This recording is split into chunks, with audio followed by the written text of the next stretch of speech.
안녕하세요. 오늘도 사연 살롱을 찾아주셔서 감사합니다. 저는 얼마 전 45살이 된 전업주부예요. 지금이야 집에서 편하게 있지만 사실 전 몸을 쓰던 사람이었어요. 요가 강사였거든요.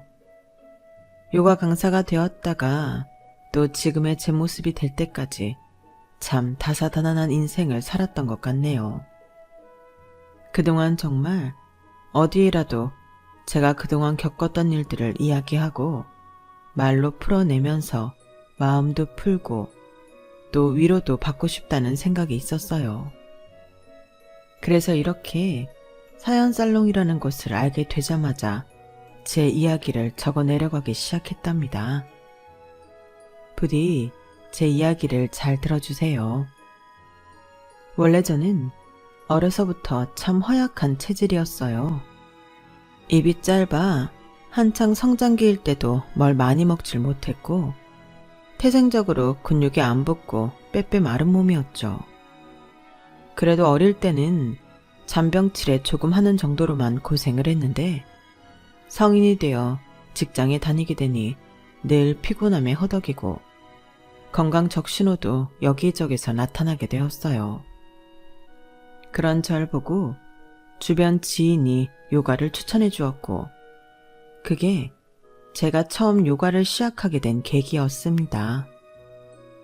처음엔 10분만 지나도 땀을 뻘뻘 흘리고 죽을 만큼 힘들었는데 아무리 아리백이고 아파도 꾹 참고 3개월을 매일같이 나가니 몸이 달라지는 게 느껴지더군요.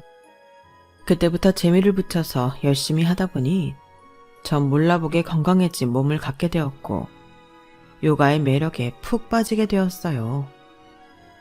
그래서 나중에는 요가 강사 자격증까지 따게 되었고 제가 오랫동안 배웠던 선생님의 추천으로 주말 강사로도 일해보게 되었죠.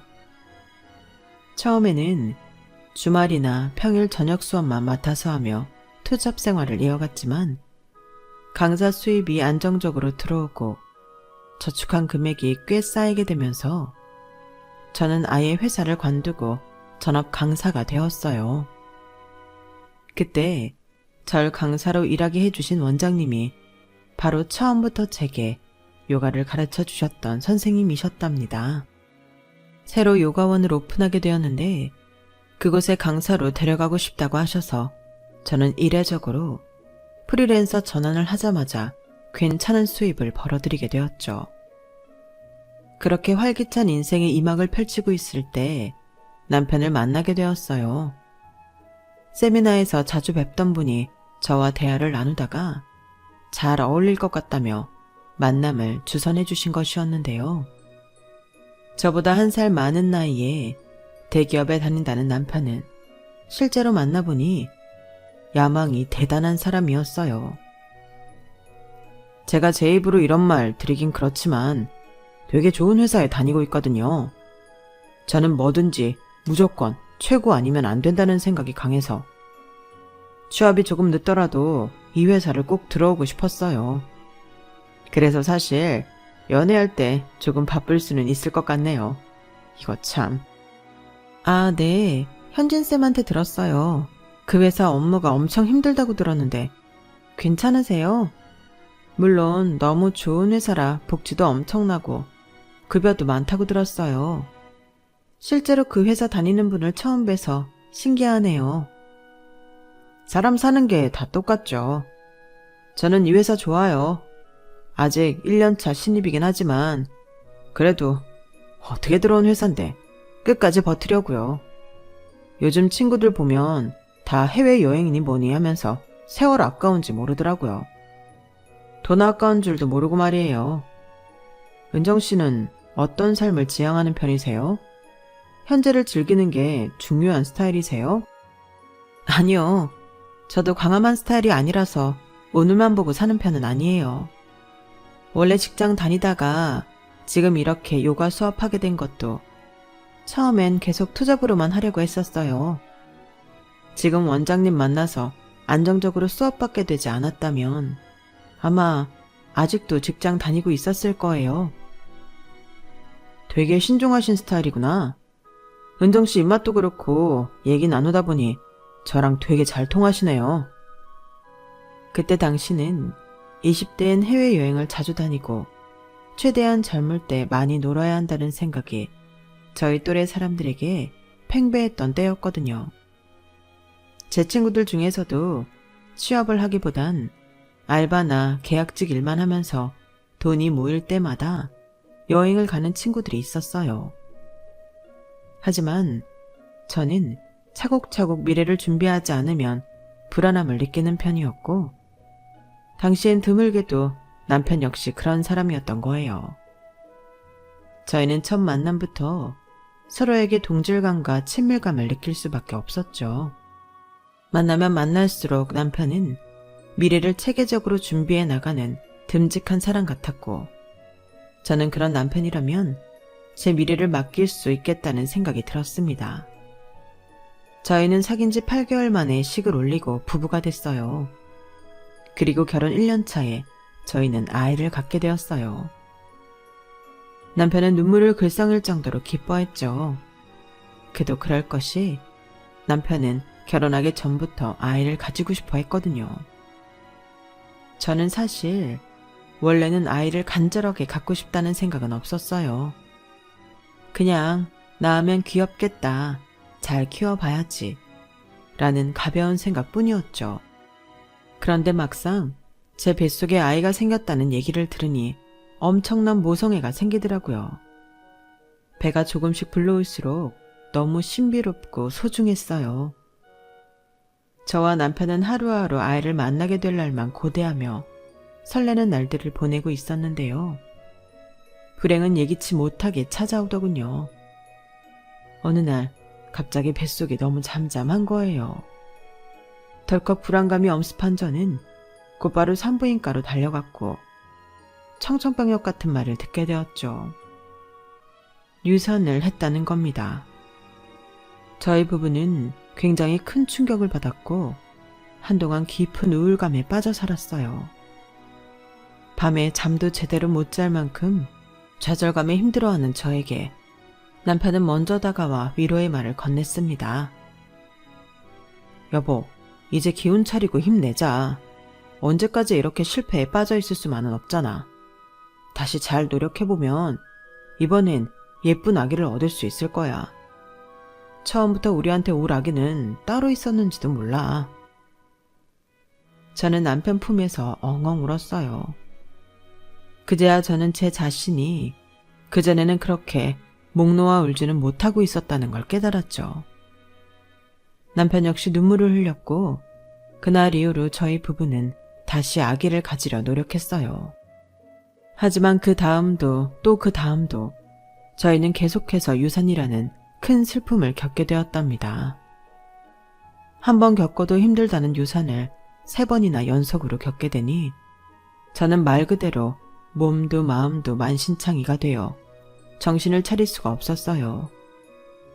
여자로서의 자존감이 아니라 그냥 저라는 사람 자체에 대해서 자존감이 떨어지게 될 정도로요. 그런데 3번째 유산을 했을 때 제가 가장 크게 의지하던 사람이 갑자기 돌변해버리더군요. 바로 제 남편 말이에요. 남편은 더 이상 절 위로하고 안아주지 않았어요. 대신 절 원망하며 원색적인 비난을 퍼붓기 시작했죠. 아니, 2번이나 그런 실수를 했으면 이번에는 좀 각별히 주의를 했어야 하는 거 아니야? 실수라니, 병원에서 우리가 잘못한 부분은 없다고 그랬잖아. 당신 말은 지금 내가 잘못해서 이런 일이 벌어졌다는 거야? 그럼 내가 잘못했어? 나야 뭘 하려고 해도 할 수가 없는 몸이잖아. 내가 2번이나 그렇게 좋게 넘어가 줬으면 이번엔 당신이 제대로 관리를 했어야지. 뭐라고? 넘어가줘? 내가 병원에서 하지 말란 거 한 적 있어? 병원에서 하라는 거 안 한 거 있냐고. 하라는 그대로 따랐는데 이런 일이 벌어진 게 내 탓이라는 거야? 결과가 그렇잖아, 결과가. 이번에야말로 여자가 제대로 해내야 하는 일인데 가뜩이나 몸 쓰는 일 하면서 애가 무사하길 바래? 2번씩이나 유산을 했으면 이번엔 일을 줄여서라도 모든 집중을 쏟았어야 하는 게 맞잖아. 남편의 말에 저는 너무 큰 상처를 받게 되었습니다. 더 이상 목이 메어서 아무런 말도 할 수가 없었죠. 그 뒤로 남편과 제 사이는 영원히 틀어지게 되었어요. 시간이 흘러 그때 일이 바래지고 일상을 되찾아도 예전과 같은 사이로 돌아갈 수는 없었죠.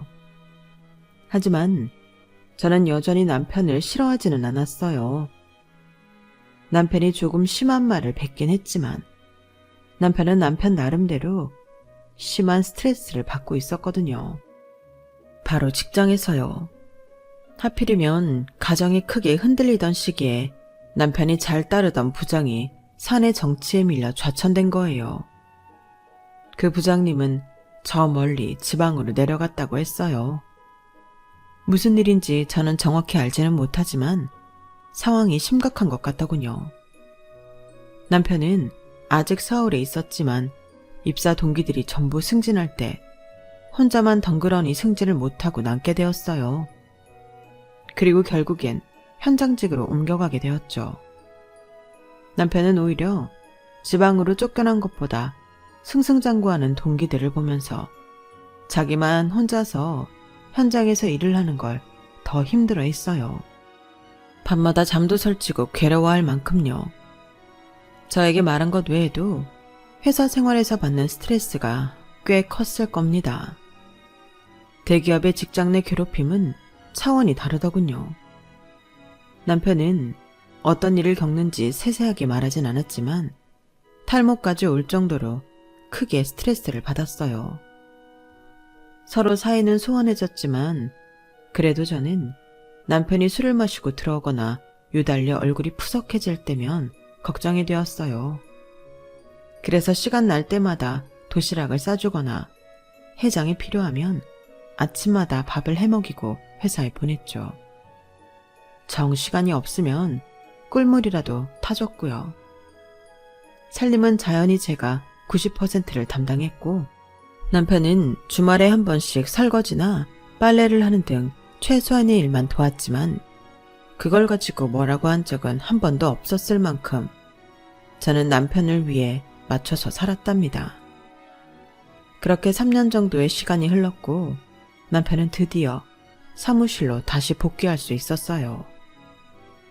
새롭게 줄을 잘 서는데 성공한 것인지 점점 얼굴이 다시 피더군요. 그때쯤 되어서 저희 부부 사이도 조금은 더 가까워지고 남편도 저에게 다시 조금씩 따뜻한 모습을 보이게 되었죠. 우리는 짧지만 두런두런 대화를 나누는 시간도 점차 길어졌고 다시 한번 조심스럽게 아이 얘기를 꺼내게 되었어요. 당시 제 나이가 30대 후반이었기에 저는 더 늦기 전에 지푸라기라도 잡는 심정으로 시도해보자는 생각이 들었죠. 남편은 다시 기대를 하면서도 전과는 다르게 시도 자체에 굉장히 조심스러워하는 기색이었죠. 사실 너무 큰 실패를 겪고 완전히 좌절했던 일에 다시 도전한다는 것은 생각보다 정말 어려운 일이었어요. 머리도 마음도 선뜻 결정이라는 걸 내릴 수가 없었죠.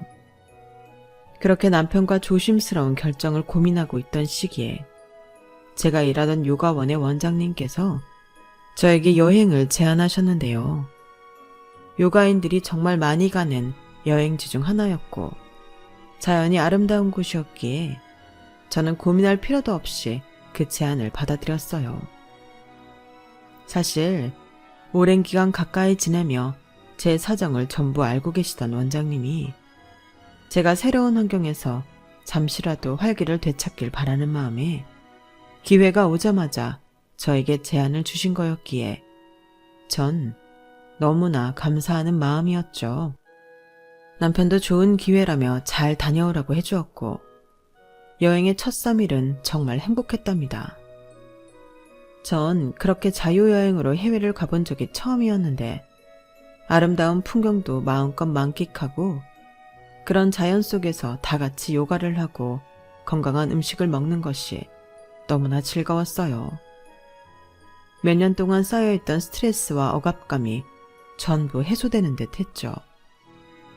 그런데 왜 항상 큰 불행은 가장 행복한 순간에 나타나는 것인지 저는 한순간에 큰 사고를 당하게 되었어요. 숙소로 돌아가는 길에 가로등이 없이 핸드폰 불빛에만 의지하며 걷고 있었는데 그만 발을 헛디딘 겁니다. 그렇게 가파른 언덕도 아니었는데 하필이면 굴러떨어진 그 도로에 지나가던 오토바이에 치였고 저는 심각한 부상을 입고 말았어요. 한국이었으면 바로 119라도 불러 병원으로 달려갔을 테지만 해외에서 이런 큰 사고를 당했을 때는 어떻게 해야 하는지 막막하기만 했죠. 원장님의 비명소리를 끝으로 기억이 나는 건 잘 없네요. 조각난 기억 속에서 원장님이 눈물 범벅이 된 채로 절 부르던 모습과 현지 병원으로 이송되던 장면만 보였던 것 같아요. 저는 사고가 나고 한참 뒤에야 한국으로 옮겨졌고 그제서야 제대로 된 수술을 받을 수가 있었어요. 하지만 이미 시간이 너무 많이 지나버린 뒤였기에 결국 평생 다리를 쓸 수 없다는 절망적인 소식을 듣고 말았어요. 친정엄마가 억장이 무너지는 얼굴로 의사 선생님께 매달려 봤지만 그런다고 달라지는 건 아무것도 없었어요. 해외에서 사고가 난다는 게 얼마나 무서운 일인지 그동안 살면서 모아두었던 재산이 거의 다 거덜났고 몸은 불구가 되어버리더군요. 새하얗게 질린 얼굴로 병원과 회사만 오고 가던 남편도 그때 무너지고 말았죠. 그때까지 시종일관 제 손을 잡아주던 남편은 하반신 마비라는 말에 의자에서 튕기듯이 후다닥 일어나 의사에게 재차 물었어요. 그럼 아이도 못 가지게 되는 건가요? 그거야 조금 더 상태가 호전된 뒤에 살펴볼 일이죠. 당장 수술 경과가 다 나온 것도 아니고. 수술 경과가 좋으면 가능은 하다는 건가요? 하반신 마비인 환자분이더라도 임신이 가능한 경우들이 있어요. 하지만 지금 아내분은 그것보다는 회복이 우선입니다. 척추랑 골반이 망가지신 거기 때문에 지금으로선 저희가 어떻게 말씀드릴 수가 없네요. 그 말을 끝으로 나가려던 의사는 남편을 한 번 더 돌아보며 아이 문제가 급한 게 아니라 아내분 회복이 최우선이세요. 절대 무리하면 안 됩니다. 라는 말을 덧붙이고 나갔어요. 하지만 그 말은 남편에게 아무런 효과가 없었습니다. 그 순간을 기점으로 남편이 절 보는 눈빛이 완전히 달라졌거든요. 남편은 더 이상 제 손을 잡지도 절 안타까워하지도 않았죠. 제가 회복을 마치고 제 화를 끝내는 동안 남편은 먼저 말을 건네는 법이 없었고 제가 말을 걸어도 늘 단답형으로만 대답을 했어요. 긴 치료 끝에 병원에 올 때 남편은 그래도 미련을 버리지 못해 저를 데리고 산부인과를 갔지만 끝끝내 임신이 힘들 것이라는 답변을 듣게 되었어요. 사실 저도 굳이 이런 몸으로 아이를 낳고 싶은 마음은 없었는데요. 당시 저는 두 다리를 잃은 것만으로도 좌절감이 너무나 큰 상태였기 때문에 임신과 출산, 그리고 육아라는 큰 책임감이 필요한 일은 할 수 없을 거란 생각이 있었거든요. 실제로 의사들도 대부분 말리는 눈치였고요. 제 몸 하나 챙기기 어려운데 새 생명을 위한 희생까지 하는 건 불가능해 보였죠. 그래서 산부인과까지 다녀온 이후에 남편에게 더 이상 아이를 낳고 싶지 않다고 말했어요. 설령 낮은 확률로 아이를 가질 수 있다고 해도 시도조차 하고 싶지 않다고요. 남편은 한참 동안 절 말없이 쳐다보더니 이내 알겠다고 했죠. 그리고 그 이후로 남편은 더 이상 아이 얘기는 꺼내지 않았습니다. 모든 치료가 끝난 뒤 저는 휠체어를 타고 집에 돌아왔고 그때 이후로 진짜 지옥 같은 나날을 보내게 되었어요. 더 이상 하던 일을 할 수도 집 밖에 혼자 나가기도 어려워진 저는 하루 종일 집에 혼자 있게 되었는데요. 아무런 할 일 없이 매일같이 침대나 휠체어에만 앉아 있으니 온갖 나쁜 생각만 머릿속에 가득 차더군요. 병원에 있을 때나 가족들과 있을 때에는 그래도 간간히 사람들이 말도 걸고 치료받으러 오가며 할 일이 있었는데 그런 일 자체가 사라지니까 억지로 눌러놓았던 좌절감과 우울감이 전부 터져나오더군요.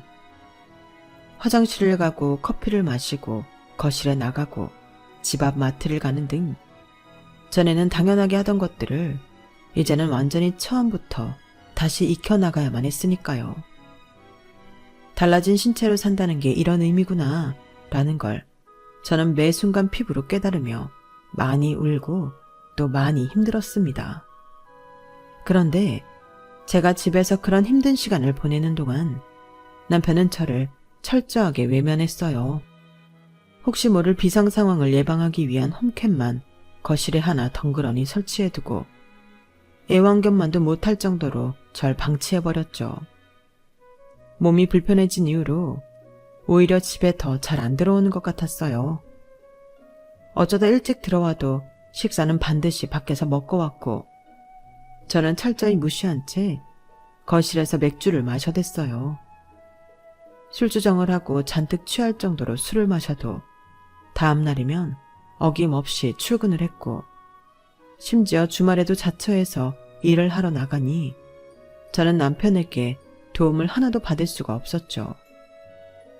그러다 보니 자주 씻지도 못하고 외출도 하지 않으면서 그저 집에서 아무것도 안 하고 지냈는데요.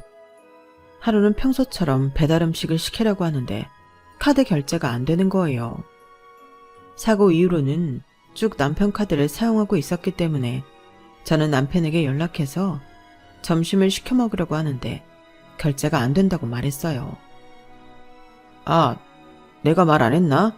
그거 한도 20만 원이야. 뭐? 그런 거면 미리 말을 해줬어야지. 그럼 당장 식사를 어떻게 하란 말이야? 밖에 마트 가서 사 먹거나 아님 집에서 해 먹으면 되잖아. 내가 어떻게 그래. 지금 나는 라면 하나 끓이기도 어려운데. 휠체어 탄 지 몇 달이 지났는데 여태 라면 하나를 못해. 그게 자랑이야? 못하면 해버릇 해야지. 아니, 어떻게 돈 한 푼 안 벌면서 매번 배달시켜 먹을 생각을 하냐? 너무 양심 없는 거 아니야? 남편의 말에 저는 그동안 참아왔던 게 폭발하고 말았어요. 나 몸 불편한 거 뻔히 알면서 한 번을 도와주는 법도 없이 정말 너무한 거 아니야? 당신이 남보다도 못해. 오늘은 샤워 한 번 하는데 반나절이 걸렸어. 근데 어떻게 밥도 제대로 못 먹게 할 수가 있어? 내가 못해준 게 뭐가 있다고 소리를 질러. 뼈 빠지게 일해서 번 돈 당신이 아무런 대가도 없이 몇 개월 동안 써와도 내가 한마디를 뭐라고 한 적이 있어? 내가 당신 몸 불편한 뒤로 내조를 바라기래 살림 잘하기를 바래. 그냥 당신 몸은 당신 스스로가 알아서 챙기라고. 혼자 집에서 놀고 먹으면서 식비에만 20만 원 넘게 쓰겠다는 거. 그 십보 자체가 너무 뻔뻔하잖아. 남편의 말에 머리끝까지 화가 난 저도 맞받아치려고 했는데 어떻게 사람이. 나 지금 회의 들어가 봐야 돼. 끊어. 남편은 제 말을 싹둑 자르더니 그대로 전화를 끊어버리더군요. 그렇게 일방적으로 전화를 끊어버리니까 너무 어이가 없고 화가 폭발해버렸는데 또 남편이 외벌이로 일을 하는 건 맞으니 더 이상 연락을 할 수도 없었어요. 그런 제 처지가 너무 답답하고 슬퍼서 엉엉 울었죠. 남편은 그렇게 크게 싸워놓고 퇴근 후 집에 와서도 저한테 한마디도 하지 않았고 그저 평소처럼 지냈어요. 시간이 지나면서 저는 남편이 저를 전혀 신경 쓰지 않는 그런 모습들로 인해 우울증이 더 극심해졌답니다. 하루 종일 집에서 아무것도 안 하고 있으니 점점 꼴이 말이 아니게 되었어요. 조금 멀쩡한 노숙인 정도라고 보면 되려나요? 그러다 보니 명절이고 생일이고 뭐고 친정 가족들한테도 친구나 지인에게도 아무에게도 연락을 안 했죠. 왜 이렇게 힘들게 아등바등 살아야 하는지 모르겠다는 생각을 하루 종일 했어요. 그러다 보니 어느 날은 번뜩 이러다가 정말 제 자신이 위험한 행동을 할지도 모르겠다는 무서운 생각이 들더라고요. 그날은 갑자기 왜 그런 생각이 들었는지 모르겠네요. 어쨌든 저는 살아야겠다는 생각이 들자마자 본능적으로 남편에게서 벗어나야겠다고 생각했어요. 저는 몸부터 씻고 깨끗한 옷으로 갈아입기 시작했고 그 다음날 큰맘 먹고 외출을 해서 이혼 서류를 꾸며왔습니다. 그리고 저녁에 남편이 돌아오자마자 이혼 서류를 내던졌어요. 남편은 의아한 표정으로 종이를 집어들더니 그게 이혼 서류라는 걸 알아차리곤 하! 하고 기가 차다는 듯이 한숨 섞인 짜증을 냈죠. 이게 뭔데? 지금 뭐 하자는 건데? 보면 몰라? 뭐 하긴 뭐해, 이혼하자는 거지. 당신, 지금 당신이 무슨 소리를 하고 있는 건지 알기나 해? 이혼? 이게 그동안 참아주니까 아주 기고만장. 누가 자기 아내한테 당신처럼 굴어. 내가 이렇게 휠체어 타고 아이도 못 낳는다고 걔만도 못한 취급을 하고 있잖아. 당신은 나랑 결혼생활 계속하려고 이따위로 구니? 내가 싫어서 발악하는 거 아니야? 그러니까 소원대로 이혼해 주겠다고. 당신 이렇게까지 세상 물정 모르고 순진한 인간이었어? 아니면 집에만 있다 보니까 지능이 떨어지기라도 한 거야? 이 여편네야, 이혼도 돈이 있어야 하는 거야. 하, 참나. 진짜 그나마 남아있던 정도 싹 사라지게 하네. 뭐라고? 당신 지금 말 다 했어? 남편은 이혼 서류를 한 손으로 사정없이 구겨버리더니 집어 던지며 말했어요. 나니까 당신 이 지경이어도 데리고 사는 줄이나 알아. 이딴 짓거리 버릴 생각하지 말고 얌전히 지내. 알았어? 이혼도 돈이 있어야 하는 거라고. 알아들었어, 이 여편네야. 그런 남편이 더 이상 인간 같지도 않게 보여서 저는 온몸이 부들부들 떨릴 정도로 치가 떨렸죠. 그리고 그날은 밤새도록 잠도 못 자고 혼자 울었어요. 남편은 그런 제 울음소리가 듣기 싫다고 안방문을 잠그고 들어가 이어폰을 끼고 잤고요. 저는 이혼 서류를 작성하기 전보다 훨씬 더 우울해졌죠. 그런데 사람이 죽으라는 법은 없나 봅니다. 남편과 크게 싸우고 나서 바로 이틀 뒤인 그 주 주말, 요가원 원장님께 연락이 온 거였어요. 원장님은 제가 다치고 난 이후에 한동안 연락이 없었다가 거의 반년 만에 연락을 주신 거였죠. 반년 만에 만난 원장님은 몰라보게 살이 빠지고 얼굴이 안 좋아 보였는데요. 절 보자마자 그동안 저에게 너무 미안해서 제 얼굴을 볼 낯이 없었다며 얼굴을 붉히셨어요. 내가 괜히 여행을 가자고 해서 이런 일이 생긴 건 아닌가 하는 생각이 자꾸 들어서 내내 마음이 안 좋고 은정쌤 얼굴 보기가 너무 미안하더라고. 오랜만에 봤는데 얼굴도 많이 상한 것 같아서. 아니에요, 원장님. 저 절대 그렇게 생각 안 해요. 오히려 그때 저 생각해 주셔서 데려가신 건데 제가 감사했죠. 저는 원장님께 늘 감사한 마음뿐이었는걸요. 원장님도 너무 그렇게 생각하지 마세요. 그렇게 생각해줬다니 내가 더 고맙네. 은정쌤이 이렇게 심성이 고운 사람이라 이런 좋은 일이 생겼나 봐. 네? 그게 무슨... 예전에 우리가 같이 제작했던 요가 비디오 생각나? 아, 네네, 기억나네요. 그런데 갑자기 그건 왜요? 그게 해외에서 난리가 났어. 유튜브에 올린 영상 조회수 대박 터지고 유료 결제도 엄청나게 많이 들어와. 예? 정말요? 잘 됐네요. 내가 이제라도 쌤 볼 면목이 생겨서 얼마나 기뻤는지 몰라. 이거 봐봐. 원장님의 손을 맞잡고 기뻐하면서도 저는 그게 대박이 나봤자 월급 정도 벌 줄 알았어요. 하지만 원장님이 눈물을 글썽이며 보여주시는 자료에 입이 떡하니 벌어졌어요. 대충만 봐도 원래 벌던 월급과는 비교도 안 될 정도의 금액을 벌게 되었더라고요. 어안이 벙벙해질 만큼의 숫자들이 가득 적혀있는 자료들을 보고 저도 모르게 와락 눈물이 터져 나왔어요. 원장님과 저는 그렇게 서로 울다가 웃다가 하면서 기뻐했죠. 원장님과 헤어진 지 얼마 뒤부터 투자금이 들어오기 시작하는데 첫 입금만 무려 17억이라는 거금이 들어오더군요. 보고도 믿기지가 않아서 10,000원, 5,000원씩 이것저것 결제해보며 몇 번이나 통장 잔고를 확인했답니다. 이게 꿈이 아닌 실제 상황이라는 게 그제야 체감이 되었고 전 거실에 있던 홈캠을 녹화본을 싹 다 뒤져본 뒤 그 길로 다시 외출을 했어요.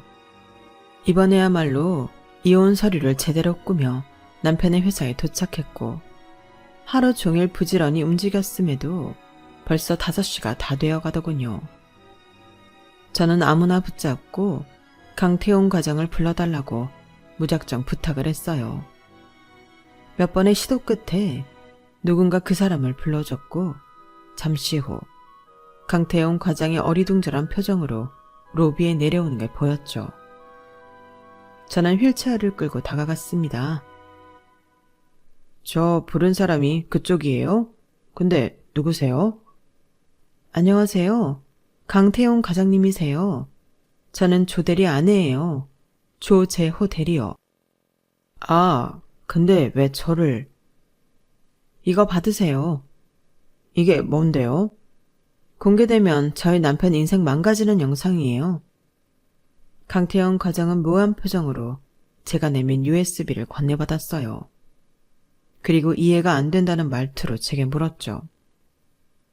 근데 이걸 왜 저한테 주세요? 전 조대리랑 별로 안 친한데. 알아요. 둘이 사이 안 좋으시잖아요. 그 안에는 강 과장 욕하는 내용도 엄청 많이 들어있어요. 저는 제 남편이랑 이번 달 내로 이혼할 건데 남편 인생이 아주 진흙탕 속에 처박혔으면 좋겠거든요.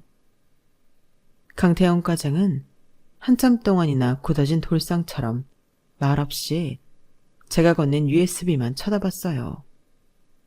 그러더니 생각이 다 정리된 건지 저에게 대가로 뭘 바라는 거냐고 물어보더군요.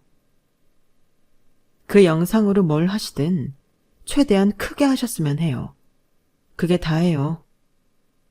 제 말을 들은 강태용 과장은 알겠다며 회사 안으로 다시 들어갔고 약 30분쯤 뒤 6시가 되자 퇴근하는 사람들이 물밀듯이 빠져나오는 것이 보였어요. 저는 일부러 사람들이 나오는 곳 한복판에서 남편을 기다렸죠. 다른 분들의 통행을 방해한 건 죄송한 일이었지만 아직 휠체어에 완전히 익숙한 게 아니었기에 그렇게 주목을 받지 않으면 남편을 찾을 수 없었을 거예요. 아니나 다를까 사람들은 퇴근하면서 전부 저를 한 번씩 쳐다보고 갔고 남편 역시 마찬가지였습니다. 멀리서 절 발견한 남편은 후다닥 저를 입구 옆쪽으로 끌고 갔어요. 미쳤어? 여기서 지금 뭐 하는 거야? 아니, 여긴 왜 왔어? 당신이랑 이혼하러 왔어. 이거 받아. 남편은 제가 건네는 이혼 서류를 보지도 않고 집어들자마자 푹푹 찢어버리더니 가방 안에 얼른 집어넣어버리더군요. 내가 말했지. 이혼도 돈이 있어야 하는 거라고. 지금 이딴 소리나 짓거리려고 여기까지 찾아왔다는 거야? 있어, 돈. 엄청나게 있어. 저는 핸드폰 통장 잔고 화면을 띄운 채 남편을 보여주며 말했습니다. 남편은 제 핸드폰을 낚아채서 보더니 믿을 수 없다는 듯이 절 보더군요. 이거 어디서 났어? 당신 알 바 아니고 이제 당신 걱정이나 해. 당신 말대로 돈이 생긴 거니 아무 눈치 안 보고 맘대로 이혼할 수 있거든. 그냥 헤어지기 전에 당신이 그렇게나 자랑스러워하던 회사가 어떤 곳인지 구경이나 하러 온 거야. 순진하긴. 당신이 이 돈이 생겼으면 나야 땡큐지. 이혼하면 당신 재산 중 상당 부분을 나한테 분할해줘야 하는 거 알지? 다야말로 이혼이 소원인 사람이야. 당신도 이렇게 소원이라면 내가 당장 내일이라도 도장 찍어 줄 수 있지. 그래, 하자, 이혼. 어? 누가 순진한 건지, 누가 당신한테 유리하게 이혼한대. 당신이 쓰레기 같은 인간이라는 거 진작에 알았지만 이렇게 얄팍하고 어리석은지 다시 한번 알게 됐으니 됐어. 난 간다. 알아서 잘 살던지 해. 저는 그 말을 끝으로 남편의 회사에서 나와버렸답니다. 그리고 그 길로 친정집으로 돌아가서 친정엄마께 그동안 있었던 일들을 다 털어놓았어요. 친정엄마는 제 말을 듣고 절 안고 한참을 우셨죠. 저는 다음 날부터 남편에게 제대로 된 복수를 시작했고 친정엄마는 그런절 뒷바라지 해주셨어요. 저는 그간 남편이 배우자로서 저에게 얼마나 충실하지 못했는지 증거를 전부 모아서 변호사 사무실에 갔고 그 사이 남편은 저에게 어떻게 힘써보지도 못하고 회사 일로 인해 정신없이 나락에 빠지고 있었어요. 강태영 과장이 제 생각보다 훨씬 더 빠르게 움직였더군요. 제가 강태영 과장에게 넘겼던 USB에는 남편이 거실에서 술을 마시고 취할 때마다 하던 회사 사람들 욕과 어렵게 줄을 잘 섰다던 그 상사에 대한 욕, 그리고 직원들에 대한 성적 발언까지 전부 담겨 있었거든요. 그게 회사 인트라넷에 오픈이 되자 회사는 발칵 뒤집히고 말았죠. 회사 내에서 남편은 엄청나게 질타를 받고 성희롱 신고까지 당하게 되었고 얼마 지나지 않아 해고 통보까지 받게 되었답니다. 그 와중에 이혼 소송까지 진행하게 되니 남편은 겨우 변호사를 구하긴 했지만 제 주장에 마땅히 반박할 증거도 제대로 못 찾았고 그저 저희 측 변호사에게 휘둘리기만 했죠. 결국 남편은 만신창이가 된 채로 저희 친정집에 찾아왔어요. 하지만 이미 저와 저희 엄마는 친정집도 내놓고 호텔에서 지내고 있었기 때문에 남편은 저희 모녀도 만날 수가 없었죠. 나중에 부동산 사장님께 남편이 빈집 초인종을 누르며 엉엉 울고 빌고 화를 내고 있었다는 말을 전해 들었을 때 얼마나 속이 통쾌하고 시원했는지 모릅니다. 저를 만날 수 없다는 사실에 또 화가 난 건지 남편은 며칠 뒤 저에게 명예훼손으로 고소장을 보내오더군요. 변호사를 통해서 그 사실을 알았는데 전 그때 남편이 한 말 중 적어도 하나는 정말 맞는 말이라는 생각이 들었어요. 이혼도 돈이 있어야 한다는 말 말이에요. 저는 콧방귀를 끼며 그깟 손해배상 해주면 그만이니 후회하지 않는다고 얘기했고 변호사는 제 말을 듣더니 알아서 처리해주겠다고 하더군요. 그래서 저는 그동안 친정엄마와 저희가 살기 편한 고급 아파트를 보러 다니며 평화로운 시간을 보냈답니다. 다행히 집을 내놓은 지 오래되지 않아 저희는 집이 팔렸다는 연락을 받고 부동산으로 계약서를 쓰러 갔어요. 기분 좋게 거래를 하고 나오는데 마침 남편이 저희 모녀를 기다리고 있더군요. 남편은 저를 보자마자 잠깐 얘기 좀 하자며 저를 붙잡았어요. 잠깐만. 나랑 얘기 좀 해. 진짜 잠깐이면 돼. 이혼할 때 하더라도 잠깐만 대화는 할 수 있잖아. 무슨 얘기를 해? 난 당신이랑 할 얘기 없어. 대체 우리가 오늘 여기 오는 건 어떻게 알고 여기서 기다린 거야? 진짜 징글징글하다. 집을 내놨으면 팔릴 때 올 거라고 생각했지. 그게 중요한 게 아니라 당신 나한테 정말 끝까지 소송할 거야? 그럼 애초에 관둘 걸 뭐하러 시작했겠어? 당연히 끝까지 가야지. 이제 와서 소송 멈춰라. 뭐 그딴 소리 할 거면 가. 난 당신이 무슨 소리를 해도 그만둘 마음이 없으니까. 합의를 하자고. 당신도 나한테 잘못한 게 있잖아. 그 홈캠 영상, 그거 당신이 회사에 뿌린 거지. 당신이 아니고서야 우리 집 홈캠 영상을 누가 어떻게 회사에 뿌릴 수가 있겠어. 당신이 저지른 짓도 불법이야. 알아? 내가 그걸로 당신한테 소송 건 거, 그거 없었던 일로 해줄게. 그리고 이혼도 재산분할 적당히 합의해 줄게. 그러니까 우리 서로 진흙탕 싸움 그만하고 원만하게 합의를 보자. 내가 왜? 참나, 계산기 때려보니까 명예훼손으로 이것저것 걸어서 배상금 뜯어내는 것보다 합의하는 게 손해가 덜 날 것 같았나 보지? 나는 상관없어. 당신이 그랬지? 이혼도 돈이 있어야 하는 거라고. 당신 말대로 나는 이제 돈도 많고 이 소송 끝까지 가도 전혀 생활에 지장이 없는데 내가 왜 합의를 해야 돼? 각자 잘못한 죄값 서로 치르고 끝내면 될 일을. 지금 남의 인생을 시궁창에 처박아 놓고 그딴 태평한 소리가 나와? 진흙탕에 처박으려고는 했는데 시궁창에 처박힌 줄은 몰랐네. 웃어? 내가 당신 몸에 손댄 적이 한 번도 없는데 폭행이니 뭐니? 그거 다 무고죄야, 무고죄. 당신이 저지른 일들 때문에 지금 내 이름에 빨간 줄이 몇 개가 그어지게 생겼는지 아냐고. 헐씨고, 이게 아직도 정신 못 차렸네. 무고죄? 당신이 나한테 한 짓, 그게 다 폭력이야. 법이 그런 걸 왜 나한테 따져. 그리고 누가 부하 직원들 상대로 그딴 더러운 생각을 하고 살으래? 그걸 주체 못하고 술만 처먹으면 입 밖으로 주저리 뱉은 건 당신이야. 지 인생 지가 신나게 꼬아놓고 왜 나한테 화풀인지 모르겠다. 아직도 정신 못 차린 인간이랑 더 할 말 없어. 이만 간다. 저는 그 말을 끝으로 엄마 차로 향해 휠체어를 돌렸고 남편은 잠깐! 내 말 안 끝났어! 하며 제 휠체어를 붙잡았어요. 그 순간 차에서 저희를, 정확히는 남편을 노려보고 있던 엄마가 후다닥 나오셔서 남편의 손등과 등짝을 가방으로 사정없이 두드려 팼습니다. 할 말 끝났대잖아, 내 딸이. 이 썩어 문드러질 놈아. 네가 어디 감히 내 딸한테 또 함부로 굴려고 해.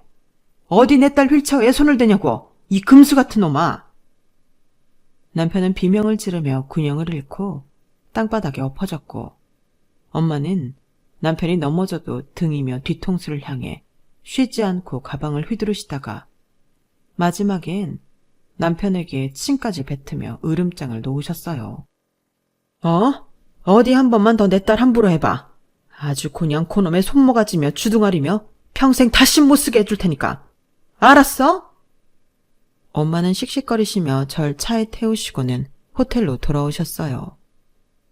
엄마의 갑작스런 행동에 저도 순간 얼이 빠진 채로 엄마를 말릴 생각도 못한 채 굳어 있었는데 그간 엄마가 제 얘기를 들으신 후로 얼마나 속으로 천불을 삭히고 있으셨는지 짐작을 할 수 있었네요.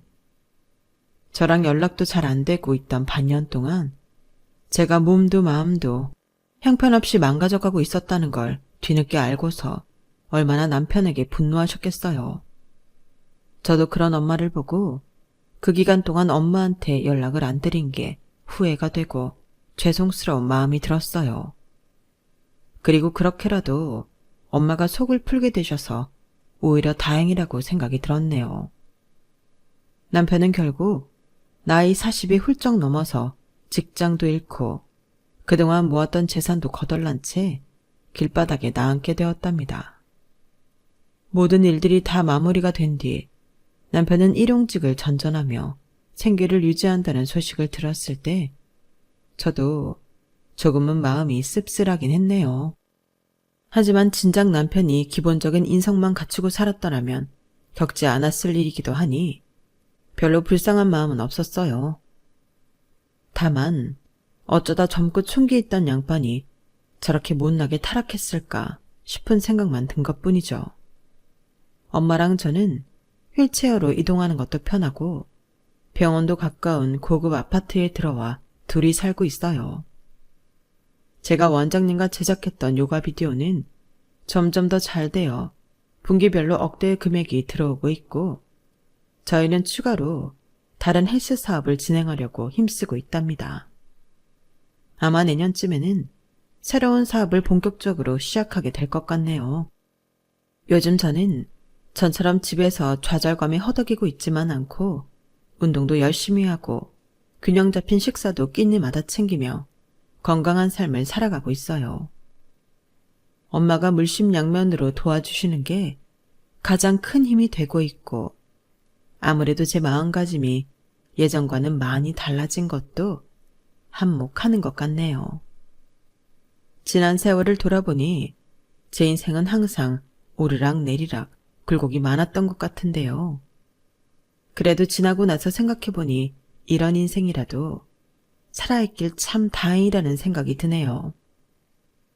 한참 정신적으로 안 좋았을 때 홧김에 위험한 행동을 하지 않아서 얼마나 다행인지 몰라요.